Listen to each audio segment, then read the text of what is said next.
Ce que je vous propose, c'est qu'on démarre par l'AT, l'analyse technique classique un peu sur Bitcoin, Ethereum, et puis on parlera un peu de SUI, je pense, un peu de Solana, un peu de Ripple. Ah non, j'allais dire sur les 100K, enfin je pense que enfin les médias traditionnels vont tellement en parler que, enfin, on va avoir vous allez recevoir un pic de messages, un pic de nombre de nouvelles personnes qui vont s'intéresser à ça. Je pense, que ça va être monumental, hein. Ça va être monstrueux et ça va être mondial en même temps. Enfin, je pense que ça va être assez fou. Donc, ouais, sur les 100K, il se passera quelque chose. Je sais pas encore quoi. Est-ce que ça va être un rejet? Est-ce que ça va être un franchissement, puis une absorption? Est-ce que ça va être au contraire l'accélération pour aller construire un petit peu plus haut? C'est difficile à dire.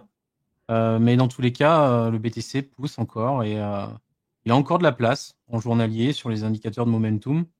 Il peut continuer à trend et il peut se passer un peu tout et n'importe quoi, mais là, pour l'instant, ça pousse fort et donc les 100K, ils sont à nos portes. Ça serait quand même surprenant qu'on n'aille pas au moins les toucher dans les prochains jours. Solana est en train de latéraliser, mais Solana reste un des plus forts du marché. C'est un de ceux qui arrive encore à tenir contre Bitcoin. Donc on est toujours dans ce range-là. On est vraiment neutre et en train de latéraliser. On tient toujours la polarité positive là dans ce range. Donc c'est plutôt une bonne chose pour Solana. Et puis il y a la DeFi aussi. Il me semble avoir vu que la DeFi reprenait aussi un petit peu des couleurs sur Solana.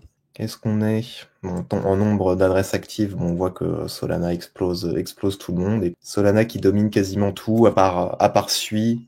Techniquement, SUI, effectivement, il a fait une nouvelle jambe haussière il n'y a pas longtemps, hein. Début novembre, il s'est engagé à franchir les 2 $ et il a fait quasiment x2. Je crois qu'il a quasiment touché les 4 $. Ouais, on s'est arrêté à 3,93. On avait formé un petit range là qu'on est en train de casser par le sud. Moi, j'avais représenté, là, j'ai fait la T hier, mais j'avais représenté cette zone de repli. Là, on voit on arrive à tenir les 236, enfin le 0,236 de retracement. Ce qui m'embête un petit peu, c'est que quand on regarde d'un peu plus près, alors, on ne peut pas voir grand-chose là avec tout ce qui est à l'écran, mais quand on regarde d'un petit peu plus près, on voit qu'on a break, qu'on a touché le haut de ma zone là. On est venu tenter de réintégrer le range et on échoue 3 fois. Et là, on est en train de repartir à la baisse. Donc, ouais, je pense qu'on va aller un petit peu plus profond là sur le SUI. On va voir comment se clôture la journée, mais là, le retest de bas de ce canal-là, pour ensuite venir chercher plus bas, c'est pas forcément très bon signe. Ça peut nous amener vraiment plus bas, là, vers les 3 $, hein. En tout cas, on va aller explorer cette zone en bleu, je pense. Donc, à voir comment ça se clôture en journalier, parce que si on inverse la bougie et qu'on vient clôturer au-dessus, on en est pas mal pour repartir à la hausse. J'ai Ouais, déjà fait mes après, devoirs. on en parlait pour Solana, mais Sui, c'est aussi en fully diluted value, c'est monstrueux, hein. Il passe à 35 milliards de FD, enfin, il sera à 35 milliards de FDV. Donc, il n'y a que 28,5% de la supply qui est disponible à garder en tête aussi, là-dessus. Mais en tout cas, les chiffres et les indicateurs, là, comme on le voit sur Defilama, sont quand même plutôt bullish, hein. Quand on voit la TVL, elle a quasiment jamais été aussi haute. Les volumes aussi, jamais été aussi hauts. Le volume de stablecoin, qui est quand même, qui reste très haut. Donc, en tout cas, les indicateurs sont positifs du côté de SUI, indicateur un peu, entre guillemets, on-chain, quoi. Ouais, Et du côté d'Aptos, je sais pas si tu suis un peu. Je crois que l'écosystème, enfin que le token prend plutôt pas mal, mais un peu moins ouais, que Aptos, un peu moins c'est que. Donc ça reste, c'est un peu le même principe, enfin le même principe, c'est un peu la même typologie de blockchain que Sui, hein, comme on disait, même langage, des anciens aussi de chez Meta, donc Diem, leur projet Libra qui ont lancé cette blockchain là. ouais, il y a globalement, c'est quasiment tout pareil. Il y a quelques spécificités sur SUI, notamment un move un peu modifié. Ils ont un move SUI un peu spécial. Et du coup, au niveau prix, ouais, effectivement, c'est propre, Aptos, hein. On a cassé le niveau là des 8 $, on est venu le retester, on est reparti vers le nord. Moi, j'avais noté ça il y a longtemps parce que j'avais fait une analyse pour Cryptos d'Aptos, il me semble. Et on avait les bébés mensuels qui étaient fermés à 13,50. Du coup, on voit que ça a bien rejeté quand même les 13,50. Voir qu'est-ce que ça donne maintenant sur les bébés mensuels. Est-ce qu'elles sont ouvertes? Elles sont fermées? Non, elles sont toujours au même endroit. Donc, Aptos, voilà, il faut qu'il arrive à ouvrir ses bandes de Boulanger et il faut qu'il aille clôturer au-dessus des 15 $ pour aller chercher ses sommets historiques à 20 $. C'est vrai que ce qui est bien sur Aptos par rapport à SUI, c'est au moins on a des objectifs, quoi. SUI, il en découverte de prix, donc on ne sait pas trop jusqu'où il peut aller. Lui-là, on sait que globalement, il a un peu de chemin à faire et qu'il pourrait aller chercher les $20 sur ce cycle. Et parce que justement, la narrative, elle a quand même le vent dans le dos, quoi. Et au global, si on peut parler un peu plus de ce qui se passe actuellement, on a forcément le Total qui est très bien, hein, qui a fait des nouveaux ATH. On est en train d'explorer des, euh, des nouveaux horizons, et c'est principalement parce que Bitcoin est en train de pousser. Et du côté du Total 3, donc que les alts, c'est pas non plus catastrophique malgré ce qui est en train de se passer et ce qu'on voit sur les portefeuilles full alt. Aujourd'hui, on a franchi les niveaux de mars 2024, ce qui était quand même un objectif assez important. Je crois que la dernière fois qu'on s'est vu, on en a parlé, ou c'était il y a 2 semaines, mais on était globalement par ici. Et on disait, bah, l'objectif, il est là, quoi. Et l'objectif, bah, on l'a atteint, on l'a franchi. Maintenant, on consolide au-dessus. On pourrait éventuellement le retester pour repartir à la hausse. Dans tous les cas, c'est toujours important de tester les niveaux qu'on a sous les pieds pour valider qu'ils soient bien devenus des supports. Donc, en soi, ça se construit, quoi. On n'est pas parti en ligne droite, ce qui est plutôt une bonne chose. On avait un niveau important sous lequel on a travaillé pendant 8 mois. On vient le franchir. On peut le retester, repartir. Moi, je trouve que c'est très, très bien. C'est propre en train de se passer. D'accord. Parce que c'est vrai que tout à l'heure, il y avait une question d'une personne qui disait: j'ai peur que sur ce cycle, les altcoins ne performent jamais et qu'on reste sur une dominance extrêmement élevée de Bitcoin, avec l'arrivée des institutionnels, l'arrivée des États-Unis qui vont probablement, potentiellement acheter du Bitcoin, j'allais dire toutes, une partie de certaines entreprises du S&P cotées en bourse, alors principalement aux États-Unis pour le moment. Cette théorie, en fait, on ne peut pas la vérifier, donc on n'y est pas. Et aujourd'hui, dans tous les cas, on a envie de parier sur ceux qui sont les plus forts, de toute façon. Donc, qui est alt-season ou qui est pas alt-season, faut avoir des positions qui soient les plus objectifs possibles. Et l'objectivité, elle est du côté de ceux qui ont réussi déjà à performer dans la phase précédente. Donc, je pense que c'est pas vraiment un souci, est-ce qu'il y aura alt-season ou pas. Parce qu'à un moment donné, on va forcément ralentir sur le Bitcoin et il est probable qu'il y ait d'autres tokens qui en bénéficient. Mais on voit bien avec déjà Solana comment il performe, ou SUI, ou Mantra, ou XRP. Enfin, je veux dire, il y en a plein des exemples de tokens qui ont performé malgré le fait que on n'ait pas d'alt season aujourd'hui.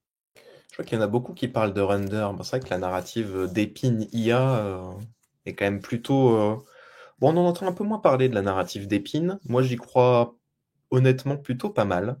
Je trouve qu'il y a un réel... pour le coup, il y a un réel intérêt là-dessus.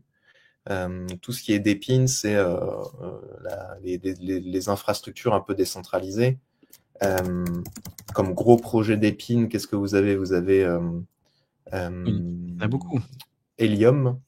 Donc Helium qui a pour ambition de refaire un peu un réseau internet décentralisé, c'est-à-dire des gens vont installer des boîtiers Helium chez eux, et plus vous avez de boîtiers Helium qui sont proches, plus le réseau va être de bonne qualité, vous allez pouvoir accéder à Internet grâce à ce réseau-là, et donc les gens qui maintiennent le réseau sont payés en Helium, en HNT, et les gens qui veulent s'abonner entre guillemets à ce service-là vont devoir payer du HNT.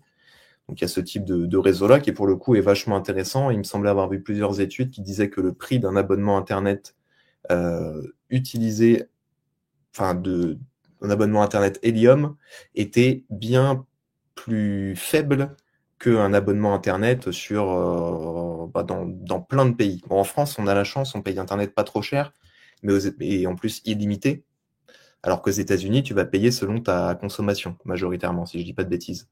Et on voit quand même quelques projets à droite à gauche qui sont en train de connaître quelques soubresauts sur ce narratif-là. On a aussi, je regardais, c'est Geopod, c'est un GPS, pareil, décentralisé. Comment il s'appelle celui-là exactement?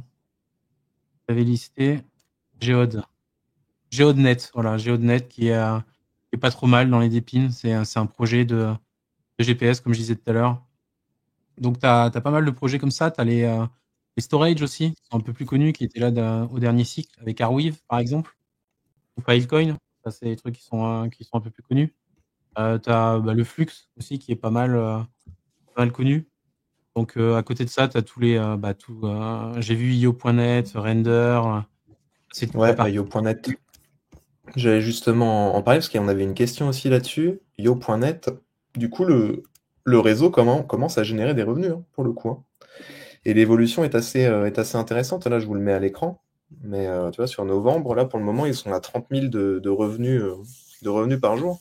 Et quand tu vois que le Bitcoin surperforme depuis des mois, t'as pas envie de te dire que la alt season, elle arrive demain. T'as envie de te dire qu'il est probable que la tendance continue. À un moment donné, elle peut se retourner, évidemment. Mais aujourd'hui, il faut être objectif. Le Bitcoin, il est fort et il domine le marché. Tant qu'il n'y a pas un vrai retournement qui s'engage, la alt season, elle n'arrivera pas. Et effectivement, si elle arrive, quelle forme elle prendra, ça, c'est un gros point d'interrogation. Donc voilà, il faut voir les choses étape par étape. Pour l'instant, c'est Bitcoin qui domine. Donc il est logique de penser que ça va continuer. Et quand ça se retournera, à ce moment-là, on regardera qu'est-ce qui se passe sur le marché. Effectivement, tous les alts en bénéficient ou pas. Si tous les alts n'en bénéficient pas, il est préférable de parier sur les meilleurs et les plus forts. Donc ça, c'est sur Blockchain Center. Et vous pouvez checker, hein, ça nous montre que globalement, je suis désolé Robin, je vais te contredire, on n'est pas trop en alt season encore. On est plutôt du côté du Bitcoin. On est par là. Alors après, c'est un indicateur, ça vaut ce que ça vaut, hein. Vous y croyez pas. Chacun voit midi à sa porte. Mais globalement, on serait toujours dans cette phase Bitcoin et ça, la dominance nous le montre. Et je suis d'accord quand même sur ce que tu disais, Robin, que effectivement, il y a quand même quelque chose sur les mêmes qui s'est produit.